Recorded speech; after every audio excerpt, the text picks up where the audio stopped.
This country was conquered by those who move forward, and so will space. William Bradford, speaking in 1630 of the founding of the Plymouth Bay Colony, said that all great and honorable actions are accompanied with great difficulties, and both must be enterprised and overcome with answerable courage. If this capsule history of our progress teaches us anything, it is that man in his quest for knowledge and progress is determined and cannot be deterred. The exploration of space will go ahead, whether we join in it or not. And it is one of the great adventures of all time. And no nation which expects to be the leader of other nations can expect to stay behind in this race for space. Those who came before us made certain that this country rode the first waves of the Industrial Revolution, the first waves of modern invention, and the first wave of nuclear power. And this generation does not intend to founder in the backwash of the coming age of space. We mean to be a part of it. We mean to lead it.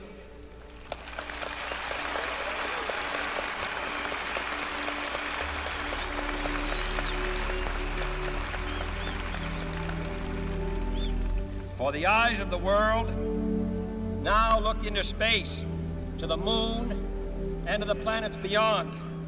And we have vowed that we shall not see it governed by a hostile flag of conquest, but by a banner of freedom and peace.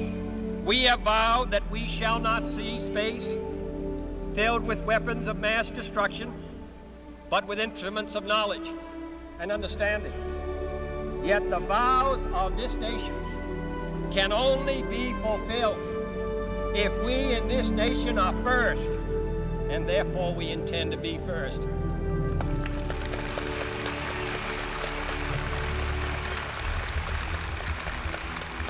In short, our leadership in science and industry, our hopes for peace and security, our obligations to ourselves as well as others, all require us to make this effort, to solve these mysteries, to solve them for the good of all men, and to become the world's leading spacefaring nation.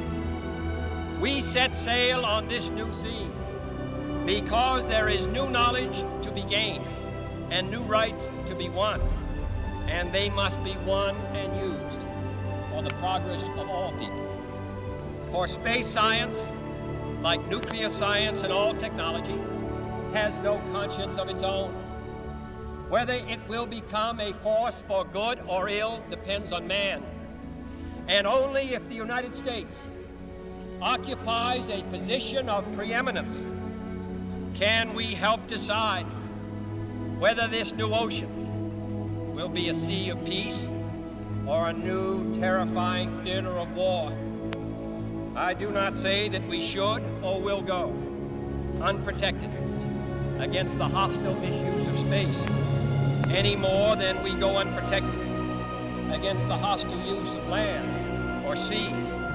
But I do say that space can be explored and mastered without feeding the fires of war, without repeating the mistakes that man has made in extending his writ around this globe of ours. There is no strife, no prejudice, no national conflict in outer space as yet.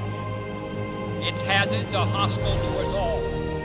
Its conquest deserves the best of all mankind, and its opportunity for peaceful cooperation may never come again.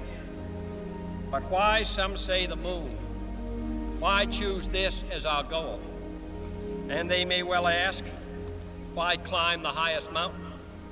Why, 35 years ago, fly the Atlantic? Why does Rice play Texas?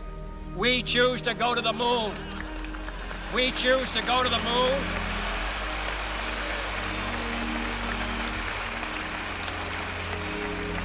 We choose to go to the moon in this decade and do the other things, not because they are easy, but because they are hard.